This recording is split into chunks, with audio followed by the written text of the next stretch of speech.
is the appearance day of Lord Chaitanya.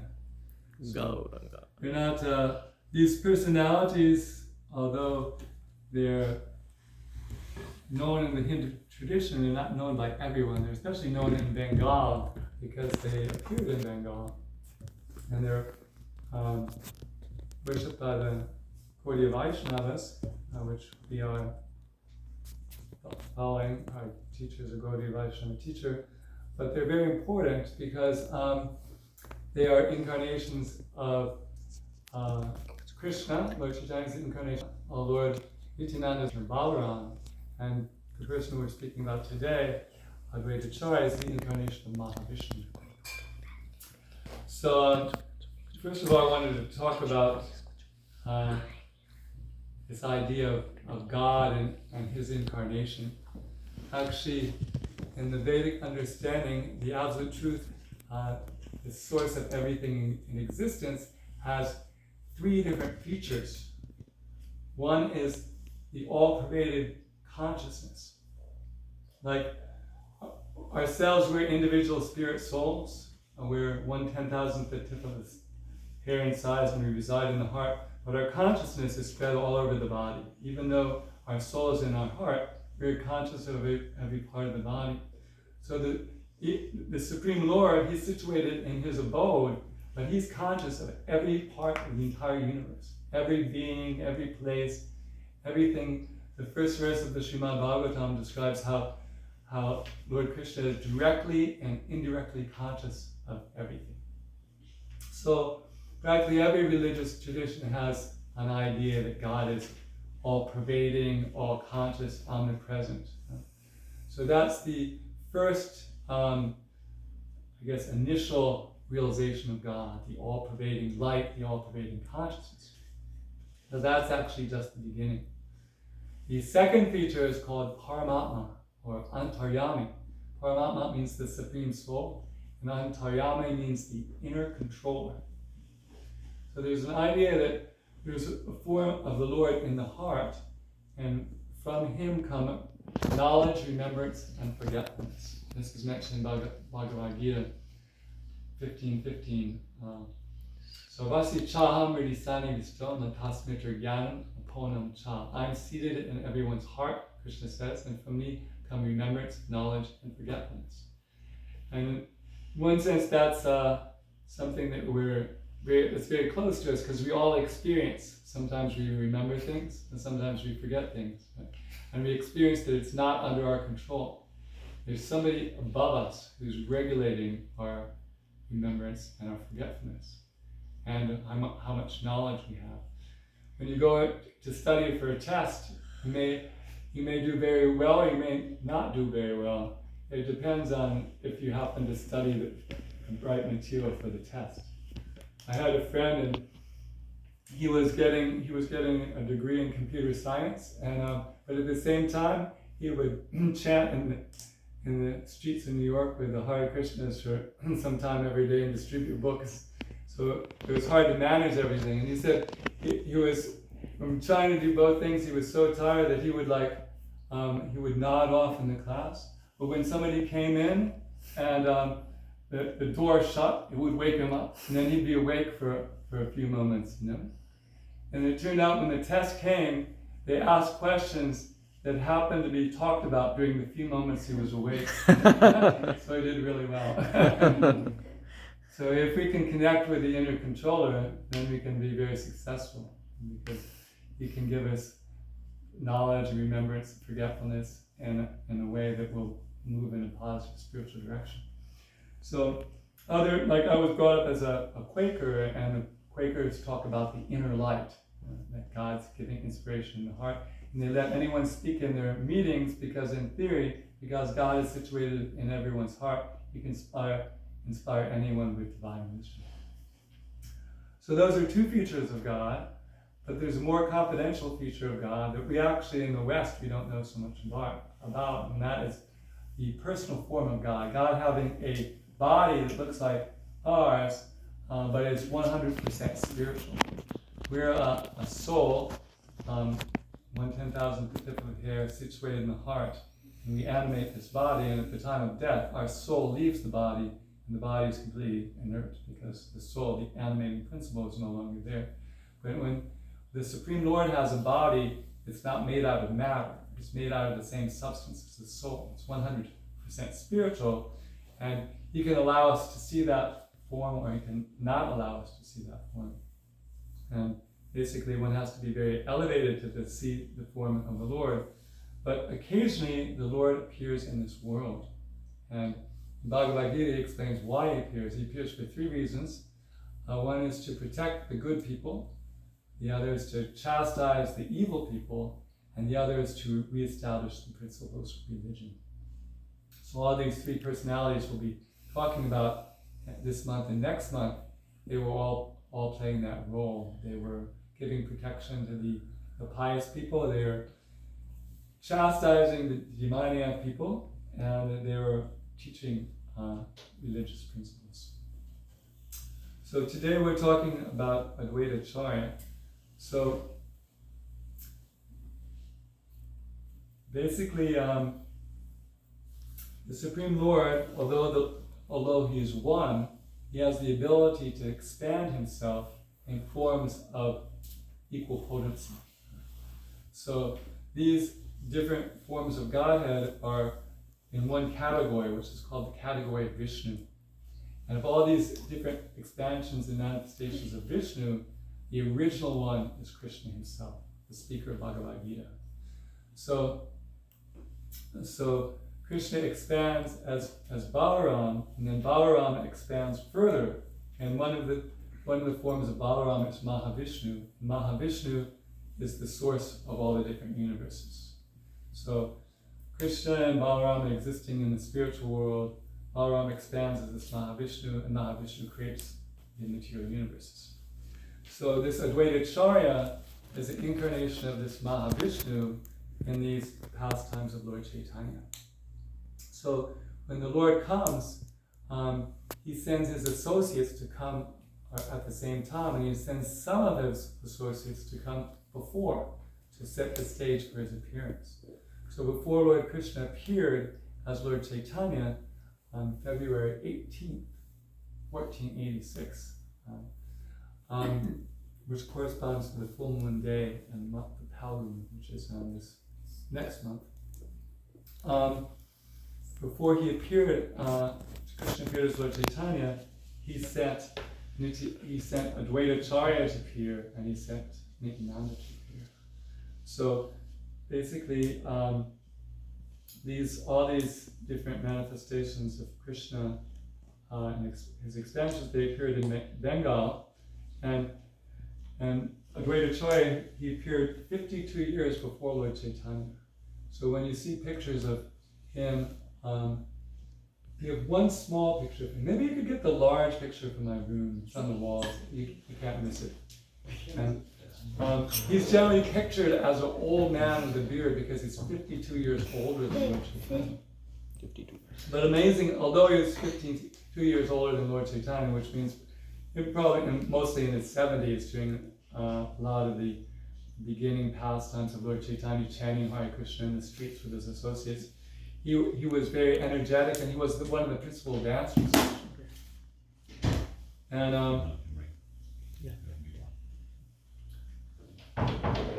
so here is one picture of Lord Chaitanya and his associates. Maybe if you could balance it on that. Yeah, bring that in the front of the altar. Yeah. Cover over a few things. Will it stay? No. Okay. No. Don't worry. Put it down. Actually. Put it down. Good places. Okay. You can put a Prabhupada's foot on. Yeah. So Lord Chaitanya is in yellow in the center, and Lord Nityananda is to his right, blue, and further to the right, wearing white and having a white beard, is Advaitha Acharya. So there's a nice verse about Advaitha Acharya, and I thought we could chant it, and then I could explain it, and then I could tell a few other things about it. So this verse is on my device, and if we're lucky, it's big enough for people to see. Yes. So we'll do it responsively, one line at a time. Advaitam Harinadvaitad. Advaitam Harinadvaitad. Acharyam Bhakti Samshranat. Acharyam Bhakti Samsanat. Bhaktavataram Isham Tam. Bhaktavataram Isham Tam. Advaita Acharya Ashraye. Advaitha Acharya Ashraye. Very good. Let's try it 2 more times. Read. Advaitam Harinadvaitad. Advaitam Harinadvaitad.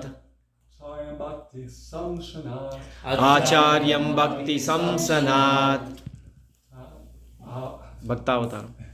Bhaktavatar. Bhaktavataram Isham Tam.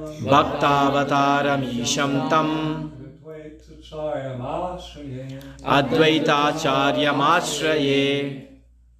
Advaitam Harinadvaitad. Advaitam Harinadvaitad. Acharya Bhakti Samsanat. Bhaktavataram Isham Tam. Advaitha Acharya Ashraye. Very good. So his name's Advaitha Acharya, which is composed of 2 words, Advaita and Acharya.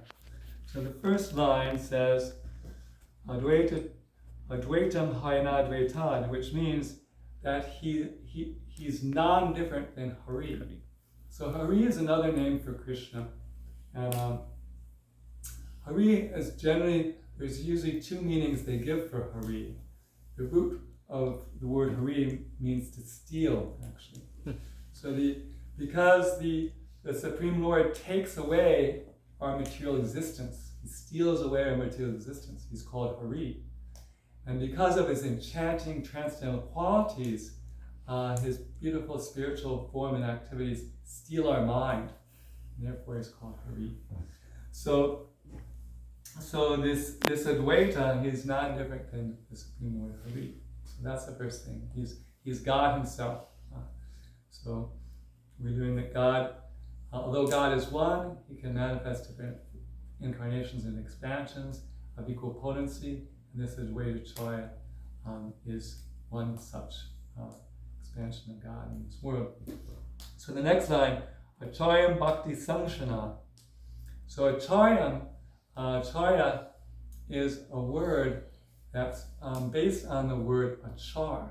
And the word achar means behavior. And an acharya is one who teaches by his behavior. Sometimes we go to school and we have some professor and they teach something, but they don't always teach by their behavior. I had a doctor who used to smoke a pipe. Right? So everyone knows that smoking is not good for your health. You know? But so once you're doing smoking this pipe, you know.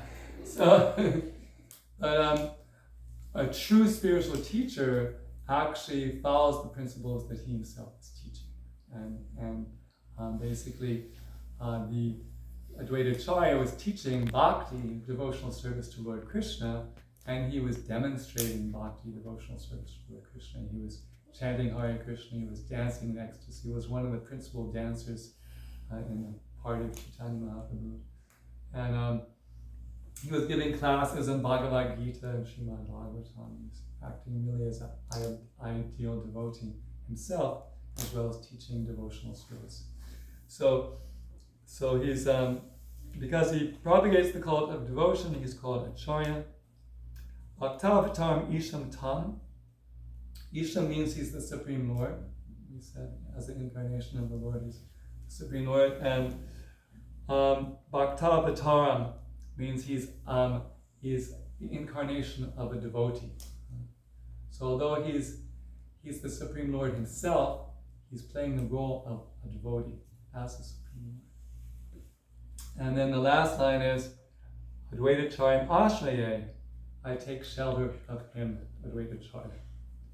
So this is like a perfect verse describing him, and it's in the beginning of the Chaitanya Charitamrita. It's Adi Lila 113, and it also appears in chapter 6 of the Adi Lila, which is the the glories of Advaitha Acharya, where I think it's number 5.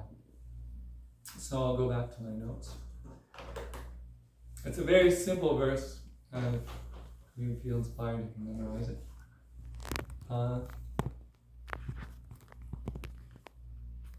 So the thing he is most famous for is when he appeared in Navadvip, everyone was very materialistic. They were after wealth, they were after fame, they were after possessions, and they had practically no interest in spiritual life, just like today.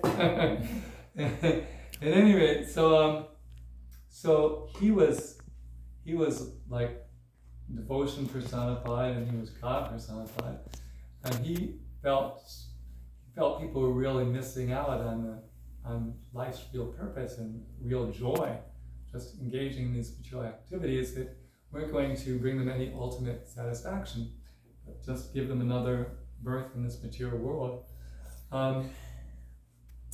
But even though he was non-different than the Lord himself, he felt that unless Krishna himself, the original personality of God, came, that these people couldn't be inspired to move into spiritual direction. He felt that he wasn't up to the task, and it would take Krishna himself.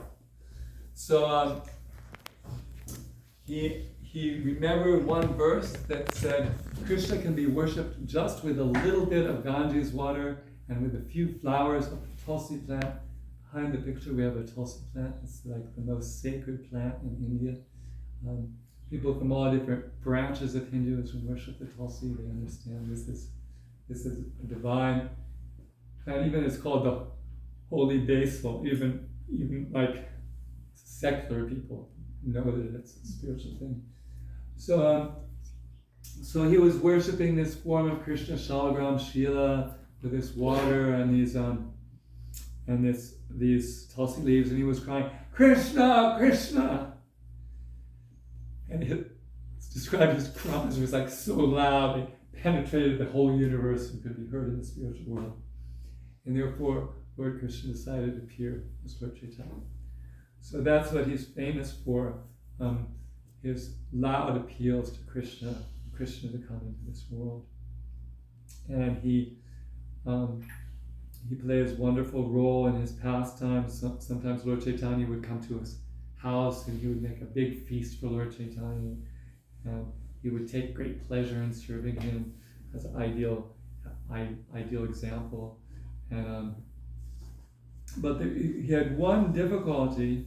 The difficulty he had was that because he was older than Lord Chaitanya would always be bowing down to him and praising him as a great devotee and as a great teacher of Bhagavatam and Bhagavad Gita, and he didn't like all this respect, because he thought, actually, I'm nothing compared to Krishna, and here Krishna is glorifying me. This is completely wrong. He felt that his business was to glorify Krishna, and that was his pleasure, to glorify Krishna, and it was completely anomalous that Krishna was glorifying him. But because Lord Chaitanya, even though he was Krishna himself, he wanted to set the ideal example, so he was very respectful to his father and mother and all the people who were superior to him, because it's part of the Vedic culture to show respect to people who are your teacher, your parents, or brahmanas, respectable people. So, but Advaitha Acharya, he was tired of getting all this respect, and he decided he had to think of some way where to get Lord Chaitanya to stop respecting him. So Lord Chaitanya, he appeared to teach devotional service to Krishna. There's two different ways people interpret Vedic literatures. Some people say that the goal of life is to merge into God, all the Advaitavadis. And then some people say that the goal of life is to serve God with devotion and love. So according to Bhagavad Gita, bhakti yoga, or serving the Lord with love, is actually the ultimate goal.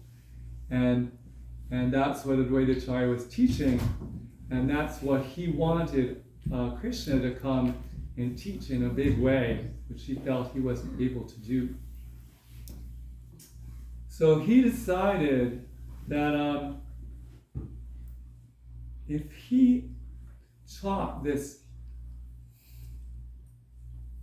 erroneous explanation of the Vedic knowledge, saying that the goal is to merge into God instead of to love God, that Lord Chaitanya would become angry with him and chastise him. And then he could feel subordinate to the Lord as he desired. So even though he was the ideal teacher of Bhakti Yoga, he taught this completely antithetical philosophy of Advaita Vaidism, or merging, that ultimately we're impersonal and we're meant to merge into the impersonal oneness. He taught this philosophy, and Lord Chaitanya was completely amazed, because he prayed for him to appear to teach the philosophy of Bhakti Yoga, and here he is teaching the complete antithesis of Bhakti Yoga. And he got really upset and really angry, and Advaita Acharya felt really good being chastised by Lord Chaitanya. So that's I wanted to tell him the pastime, and that's the pastime I'm telling. So what he teaches basically is that even if you happen to be God, that there's actually more pleasure in worshiping the original form of God, Krishna, than even in being God yourself. And that is where the real joy is. And he manifested that, serving Lord Chaitanya, happily participating in this chanting and dancing and teaching it and encouraging other people in it.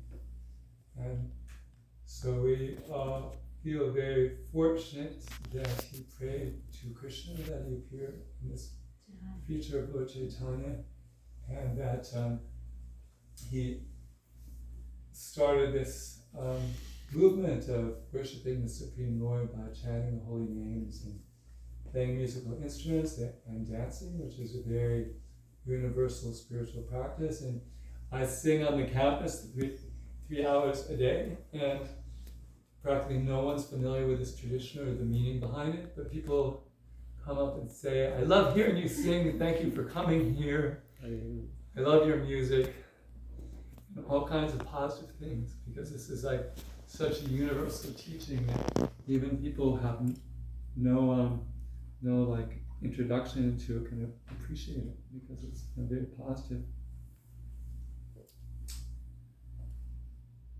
So those are a few things I wanted to say about Advaitha Acharya on this auspicious week during which he appeared. And there's one verse at the beginning of the chapter, 6 of the Adi Leela. I offer my respectful obeisances to Sri Advaitha Acharya, whose activities are all wonderful. By his mercy, even a foolish person can describe his characteristics.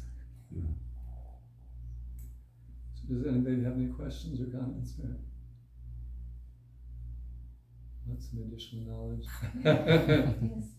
More knowledge. More knowledge. I'm more of a chanter of the holy names than I'm a speaker of the Bhagavatam. But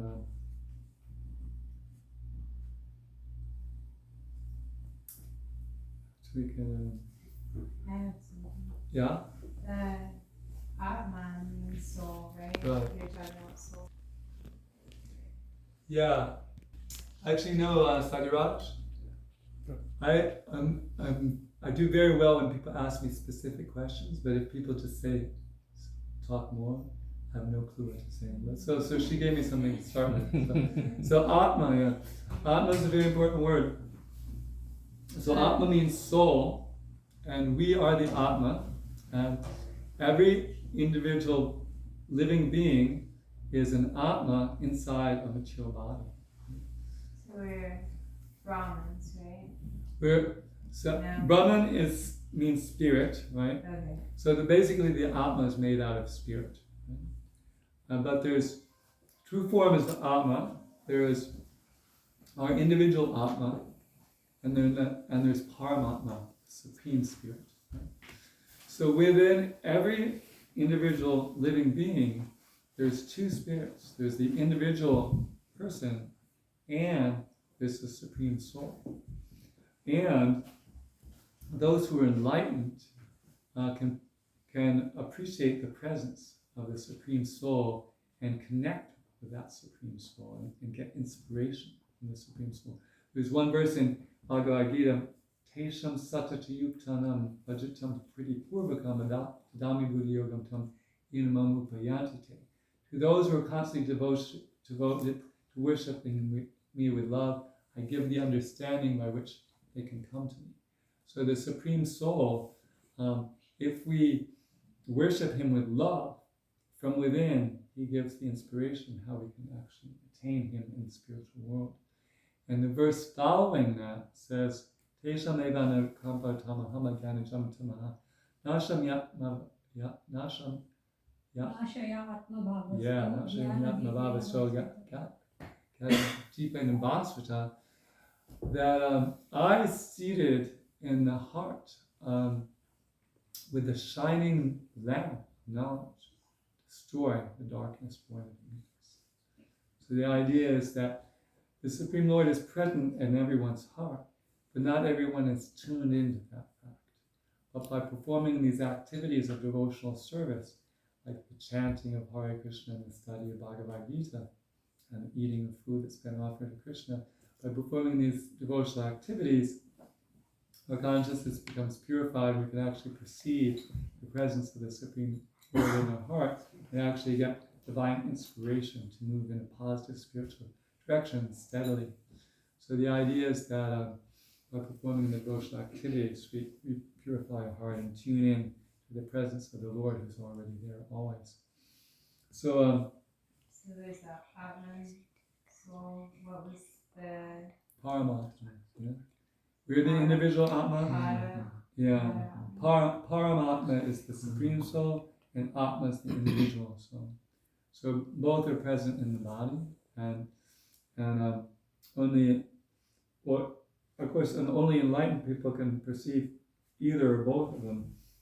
So someone who's partially enlightened can understand that they're a soul different from the body, and somebody who's completely enlightened can understand the presence of the Supreme Lord also. There's another verse in Bhagavad Gita, Upadrastanumanta Bhokta Bharta Maheshwara Paramatmeti Chapyukto Deismin Pusha Pra, which means that, I'll just read the translation exactly because I'll do a better job.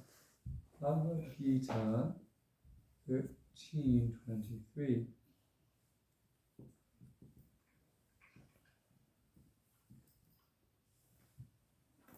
Yet in the body there is another transcendental enjoyer, who is the Lord, the Supreme Proprietor, who exists as the overseer and permitter, and is known as the Super Soul. So the Supreme Soul, Paramatma, is overseeing and permitting us to do things. Paramatma. And Param means supreme, and Atma means soul. So we're the individual soul, and the Supreme Lord in His feature in everyone's heart is known as Paramatma, Super Soul. He's also known as Antaryami. Antar means inner, and Yami means controller. So we're not independent. We're allowed to do things. We have many desires, and we're not always able to execute these desires because we're controlled by a superior control. That's the Paramatma Antaryami. Yes, Ms. Devasanga. Is, you know, how the soul is 1/10,000th, Right. but is Paramatma, you know, like a particle of anything, or looks like Vishnu, or Paramatma has a form, and it's described has the form of Vishnu, and that the yogis can, in their meditation, perceive the form of Vishnu in the heart. Apparently measures about 8 or 9 inches. 8 inches. Yeah. So you don't, you want to come. So, but you have to be really highly elevated in yoga to perceive that. And generally, we're so much disturbed by the material energy that we can't really focus on. But Vishnu is not as, sweet as seeing Krishna, as far as I know. Right. But it's still, that's the one with the four. Forearms. Yeah. What are those? Lotus and Kong and the something else and others. Chakra. Shankha, Chakra, Gada, and Yeah, Padma. conch shell, club, disc, and lotus.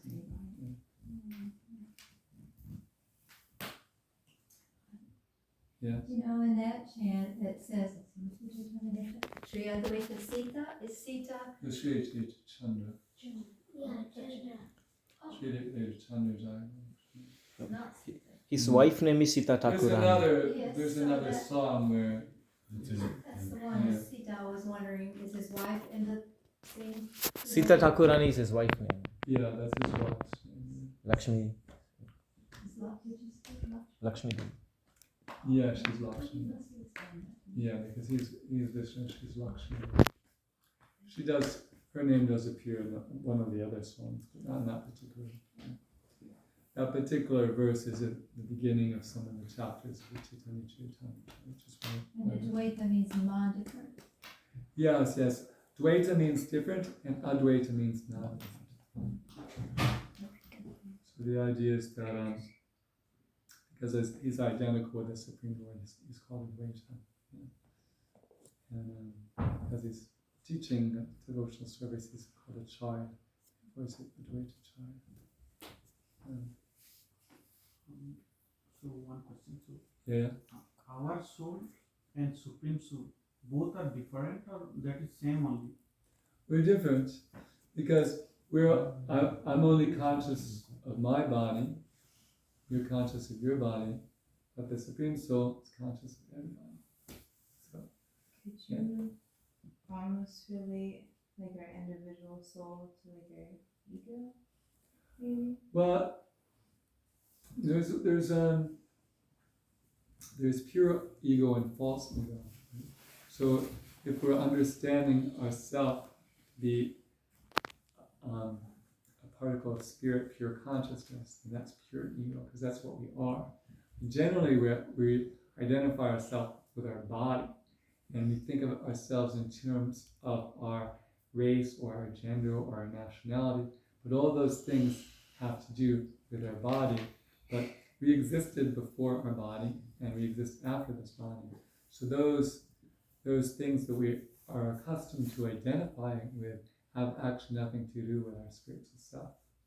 And somebody who's spiritually enlightened doesn't identify himself with these external characteristics of the body. So he's not offended if you say he's fat or thin or old, young or male or female or this or that, because he's not identifying with the body.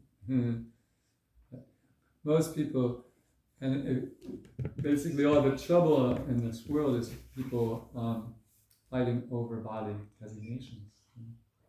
It's like all these wars where people are identifying themselves with their nationality or their sectarian religious background. But they're forgetting that as spiritual beings, they are children of the Supreme Spirit, and when they're properly engaged in serving the Supreme Spirit, they have the same interest. So the idea is that there's a nice verse in the Srimad Bhagavatam that's spoken by Prahlad Maharaj. I think it's